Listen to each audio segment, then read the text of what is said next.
नमो अरिहंतानम, अरिहंत परमात्मा को हमारा नमस्कार हो। साथ साथ में दूसरा जो हमारा जो डेफिनेशन था, राग द्वेष को जीतने वाले अरिहंत को नमस्कार, ये तो हम मानते ही है। अष्ट महाप्रातिहार्य को पूजने योग्य ऐसे अरिहंत परमात्मा को हमारा नमस्कार, ये भी हम स्वीकारते हैं।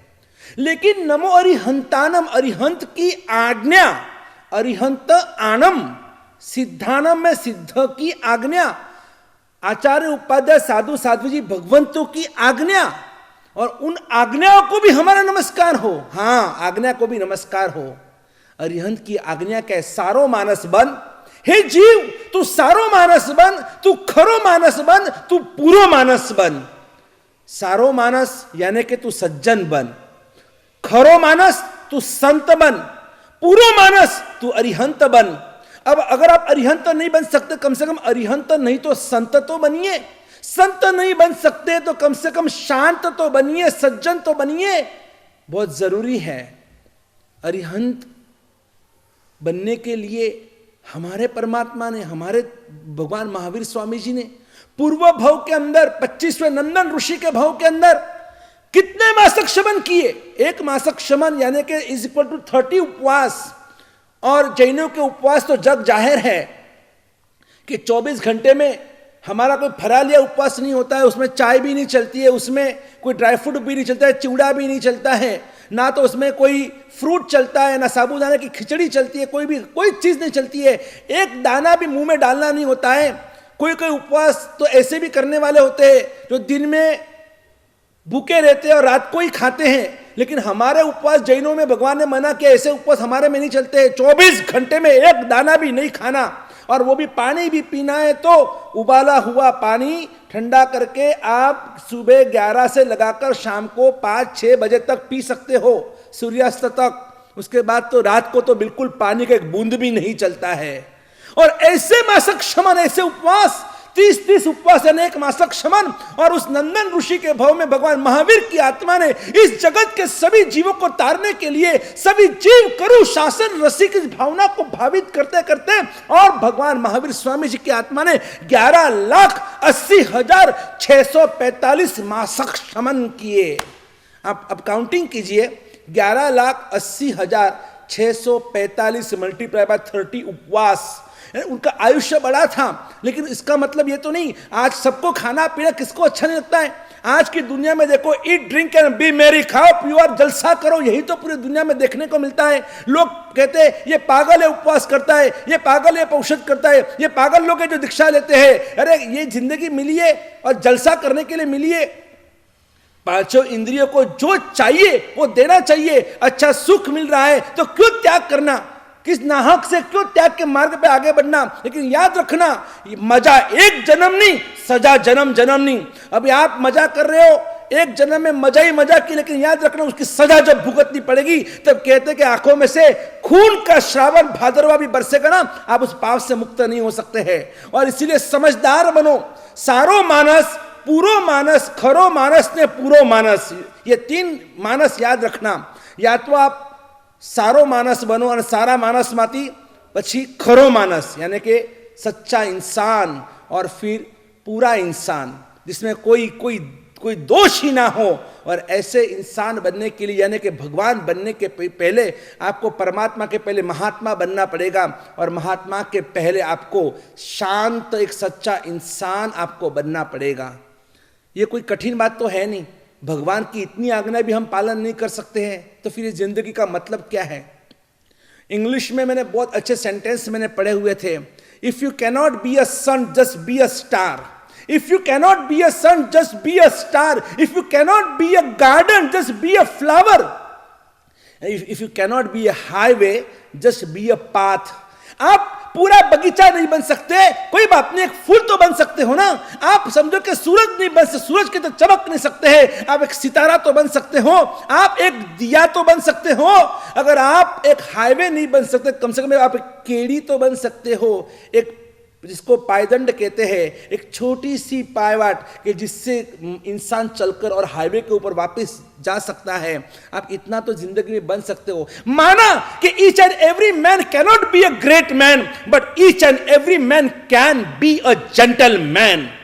आप ग्रेट नहीं बन सकते, आप ग्रेट मैन नहीं बन सकते, आप सुपरमैन नहीं बन सकते हैं, आप क्लीन मैन नहीं बन सकते, कम से कम आप आपके जिंदगी में जेंटल मैन तो अवश्य बन सकते हो। क्या इतना भी हम नहीं बन सकते हैं? कि हमारे आचार विचार में इतनी भी सज्जनता हम नहीं ला सकते हैं? हम कहां कहते हैं कि चलो आप रोज आप एकादशी करो, एम्बिल करो, उपवास करो, आप भी मासिक शमन करो। अरे नहीं हो सकता है, कोई बात नहीं, कम से कम रात्रि भोजन का तो त्याग करो। चातुर्मास के दिन आ चुके, चातुर्मास शुरू हो चुका है और फिर भी आज भी हमारे जैन लोग रात्रि भोजन कर रहे हैं। रात्रि भोजन सिर्फ जैनों के लिए निषेध नहीं, हिंदू पूरे वैदिक धर्म में रात्रि भोजन निषेध है। आज भी हमारे लोग कंदमूल खाते हैं, अभक्ष्य का सेवन करते हैं। अरे कम से कम आप ऊपर ना चढ़ो तो कम से कम नीचे तो ना उतरो जिंदगी के अंदर। व्यसनों की गुलामी करना, तंबाकू, बीड़ी, सिगरेट, पान पराग, ये जो भी कुछ आप खाते पीते, ये स्मोकिंग वोकिंग क्यों करते हो ऐसा? इतनी आपको अच्छी सुहानी जिंदगी मिली है, भगवान ने आपको सब कुछ बेहतरीन दे दिया है, फिर क्यों इन व्यसनों के पीछे गुलाम बनना? अपने आप को, अपने पुरुषार्थ को जगाओ, अपने आत्मा को जगाओ। स्पोरस फार पौरुषम, अपने पुरुषार्थ को अंदर है ना ताकत भगवान ने आपको, मुझे सबको दी हुई है। हम जिंदगी में क्या नहीं कर सकते? हर चीज मुमकिन है अगर हम चाहे तो। आपको पता है गजस्व कुमार मुनि का नाम आपने सुना होगा। ये गजस्व कुमार मुनि कौन है? ये श्री कृष्ण महाराजा के छोटे भाई, हमारे जैन महाभारत के मुताबिक श्री कृष्ण महाराजा के सबसे छोटे भाई गजस्व कुमार मुनि 16 साल की उम्र में वैराग्य हो गया और उन्होंने दीक्षा ली। आज ही शादी हुई और शादी के दिन ही उनको भाव हो गया, नहीं मुझे शादी नहीं चाहिए, मुझे दीक्षा लेनी है। जबरन उनकी शादी कराई थी और तो भी वो दीक्षा लेकर निकल पड़े और निम्नाथ भगवान के पास जाकर जब दीक्षा ली, दीक्षा होने के बाद उन्होंने भगवान से एक ही सवाल पूछा है। कौन सा सवाल पूछा होगा आप बताइए? उन्होंने भगवान को जाकर एक ही पूछा, भगवान मुझे जल्द से जल्द मुझे मोक्ष में जाना है, जल्द से जल्द जाना है।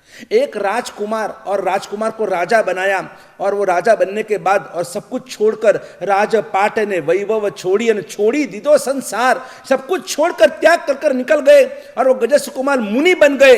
और इतने कोमल थे गज सुकुमाल, इतने सुकुमाल थे, इतनी उनकी कोमल काया थी। उनको पता था कि दीक्षा के बाद मुझे कठिन परिश्रम करना है और मुझे अपनी ये काया की माया उतारनी है। सब कुछ पता होते हुए भी ये राजपाट का वैभव सुख सब कुछ छोड़कर लात मारकर निकल गए। क्यों? क्या वजह थी? किस लिए? क्या देखा उन्होंने? ऐसे तो क्या सोचा उन्होंने? हाँ, उनके सामने वो मोक्ष का सुख दिख रहा था। ये संसार के सुख सब तुच्छ है, ये घास फूस है। मुझे तो वो शाश्वत सुख की तमन्ना है कि वहां वो सुख प्राप्त होने के बाद कभी वो सुख कभी हमसे दूर हो ही नहीं सकता है, हम कभी दुखी बन ही नहीं सकते हैं। संसार में तो जहां देखो वहां पर क्या है, दुखी दुख ज्यादा है जग में और सुख के क्षण तो अल्प है। जहां देखो वहां पर इधर एक दुल्ला घोड़े चढ़ा है और उधर एक जनाजा उठा जा रहा है, इधर वाह वाह है और उधर ठंडिया है। ये कोई हंस रहा है और कोई रो रहा है। ये तो संसार है, यही तो संसार है। कई सुख कई दुख, कई चढ़ती कई पड़ती, कोई अमीर कोई गरीब, ये सभी जगह पर जहां वह त्राही माम, आज पूरी दुनिया रो रही है क्योंकि किसी को भी सच्चा सुख तो प्राप्त हो ही नहीं रहा है। वो जिसमें उसने सच्चा सुख पाने की कोशिश की, जिसमें उसने सच्चा सुख माना, आखिर में हार कर उसे वापस रिटर्न होना पड़ा। उसे कहीं पर भी सुख नहीं मिला क्योंकि वो सब सुख का भ्रम था, भ्रम। जैसे वो मृग जो होता है ना, मृग तृष्णा जिसको कहते हैं, मृग को यानी हिरण को जब प्यास लगती है और जब वो चारों तरफ जहां देखो वहां पर डेजर्ट, जहां देखो वहां पर रण प्रदेश होता है, वो जो मिट्टी होती है राजस्थान की मिट्टी, कच्छ की मिट्टी, और उसमें दूर दूर उसको लगता है देखो वहां पानी है, वो भागता है दौड़ता है पानी के पीछे, पानी के लिए। जैसे ही वो स्पॉट पे पहुंचता है, अरे रे पानी कहाँ गया? गायब, क्योंकि पानी था ही नहीं। वो उसको जो दिख रहा था वो सिर्फ एक भ्रम था। वैसे आज संसारी जीवों को जो दिख रहा है, भाई पत्नी में सुख है, पैसे में सुख है, पद में सुख है, प्रतिष्ठा में सुख है, पुत्र में सुख है, ये सभी सुख सुख सुख, ये सुख है ही नहीं। ये सुख का एक भ्रम है, भ्रम। और उस भ्रम को पाने के लिए हम उस भ्रमना के अंदर ऐसे हम पूरे अंदर फंस चुके हैं, और इसीलिए हमको कुछ हमारी दृष्टि खुली नहीं है, और इसीलिए हम उसी में सुख हम मान रहे। वो जो विष्टा का जो कीड़ा होता है ना, जो अशुचि में जो कीड़ा होता है, कृमि वगैरह, वो यही सोचते कि हाँ कितना सुख कितना आनंद है। अरे लेकिन वो तो विष्टा है, वो गंदगी है, और गंदगी में पड़े हुए कीड़े को जैसे खुशी मिलती है, वैसे विषय और वासनाओं के अंदर पड़े हुए इंसानों को ऐसे ही खुशी मिलती है। तो क्या हम भी ऐसे विष्टा के कीड़े जैसे इतने नीच है कि हम उसमें खुशी मनाएं? जब हमको इतना अद्भुत परमात्मा का धर्म मिला, शासन मिला, आराधना मिली, साधना मिली, हम क्यों उस भोग के अंदर पड़े रहे? हमको उस भोग में से बाहर निकलना है और योग के अंदर अपने आप को परिवर्तित करना है। वो गजसुकुमार मुनि थे जो अब निम्नाथ भगवान के पास जाकर और उस निम्नाथ भगवान को पूछते हैं, भगवान मुझे जल्द से जल्द मोक्ष में जाना है, आप बताओ मैं क्या करूं?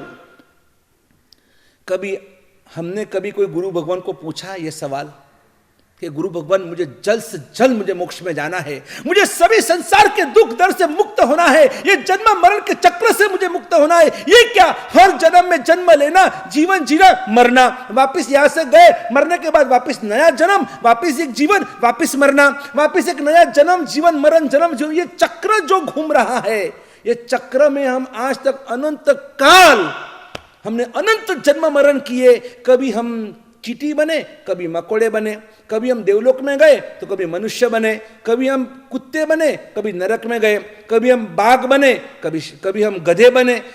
ये चार गति रूप संसार के अंदर कभी एकेंद्रिय, कभी बेइंद्रिय, कभी चौरेंद्रिय, कभी तेंद्रिय, कभी पंचेंद्रिय, कभी स्त्री, कभी पुरुष, कभी क्या, हर कोई जन्म बाकी नहीं है हमने जो आज तक नहीं धारण किया होगा।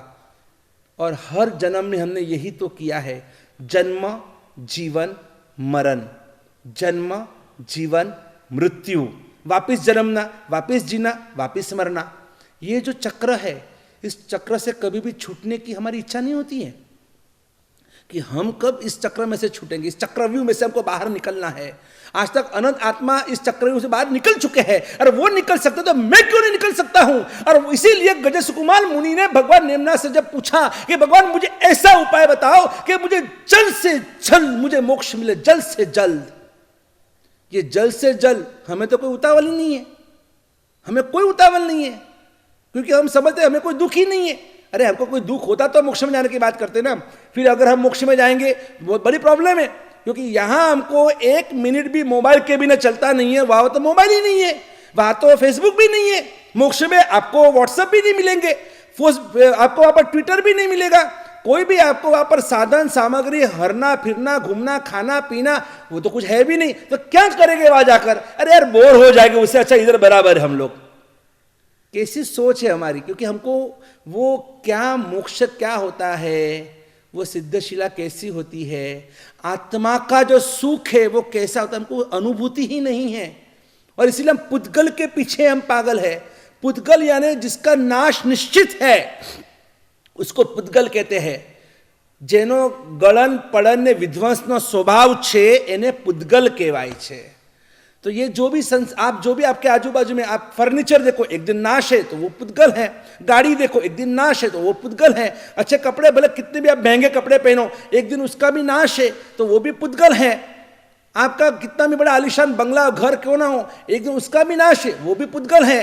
ये शरीर कितना भी रूपवान क्यों ना हो, एक दिन इसका भी नाश है, तो ये शरीर भी पुद्गल है। और हम ऐसे पुद्गल के पीछे हम लट्टू बनते हैं, पागल बन जाते हैं, और ऐसे सभी सुखों को, पुद्गल के सुखों को प्राप्त करने के लिए हम पुद्गला नंदी बन गए, पुद्गल के कीड़े बन चुके हैं। जबकि हमें पुद्गला नंदी नहीं, हमें आत्मानंदी बनना है। इसका मतलब ये नहीं कि आप घर में परिवार में किसी से बात मत करो, सबसे दूर चले जाओ, सबसे बात करो, सबसे हिल मिल कर रहो, लेकिन पुद्गल से प्रेम मत करो, उसके शरीर से नहीं, उस व्यक्ति के आत्मा से प्रेम करो, आत्मा से।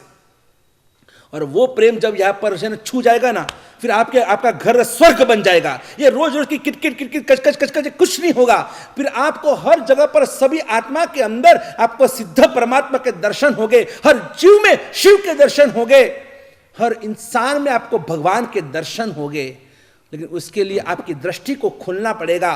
जल्द से जल्द मोक्ष में जाना है ये गज सुकुमार की भावना थी, हमारी भावना क्यों नहीं हो रही है?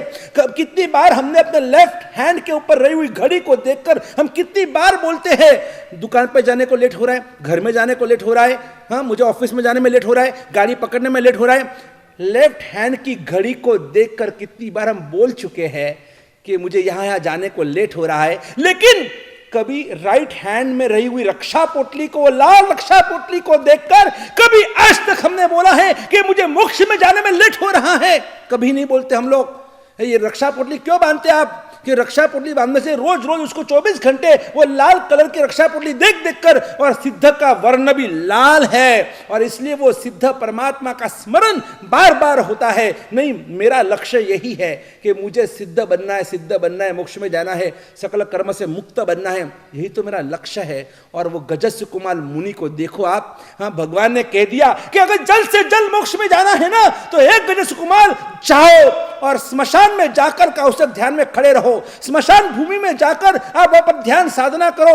एक राजकुमार और दीक्षा लेकर और राजा में से महाराजा बने, और ये महामुनि गजस्य कुमार, और भगवान ने कह दिया कि जाओ स्मशान भूमि में जाकर का उस ध्यान में खड़े रहो। और वो गजस्य कुमार और रात्रि में अकेले गजस्य कुमार मुनि गए स्मशान में जाकर खड़े रह गए, और तभी रात को ऐसी बेकार रात्रि, हाँ डरावनी आवाजें आ रही है, कहीं मर्दे जल रहे हैं, कहीं चिताएं जल सलग रही है, और ऐसी स्थिति के अंदर गजस्य कुमार मुनि आत्म भाव के अंदर लीन तल्लीन बनकर खड़े हैं, आत्म साधना कर रहे हैं। ऐसी आत्म साधना में डूब चुके हैं। हाँ, आत्मा की मस्ती क्या होती है, आत्मा का अनंत सुख क्या होता है, आत्मा के अनंत गुण क्या होते हैं, ये जब स्पर्श होता है ना तब किसी की भी जरूरत नहीं है, तब आत्म रमणता के अंदर खो जाना, मस्त हो जाना, अलमस्त हो जाना, तल्लीन बनना, लयलीन बनना, यही तो आत्मा की साधना होती है। ना कोई भय है क्योंकि अंदर में भाव भरा हुआ है, भगवान अंदर में विराजमान है, देव गुरु के आशीर्वाद विराजमान है, फिर डर किस बात का? जहां भय है वह भाव नहीं होता है, जहां भाव होता है वह भय नहीं होता है। और ऐसे निर्भय बनकर साधना करना, यही तो हमारा जीवन का लक्ष्य होना चाहिए। गजस्य कुमार मुनि का आगे क्या हुआ सुनते अगले प्रवचन के अंदर। बस आप चिंतन मंथन कीजिएगा, सिर्फ सुनना नहीं है, साथ में आपको उसके ऊपर परिशीलन भी करना चाहिए, चर्चा विचारना भी करनी चाहिए, रात की नींद हराम हो जानी चाहिए कि कब मेरा भी मोक्ष होगा। तो सुनते आगे के प्रवचनों में। जय गिरिराज, जय आदिनाथ, जय गुरुदेव।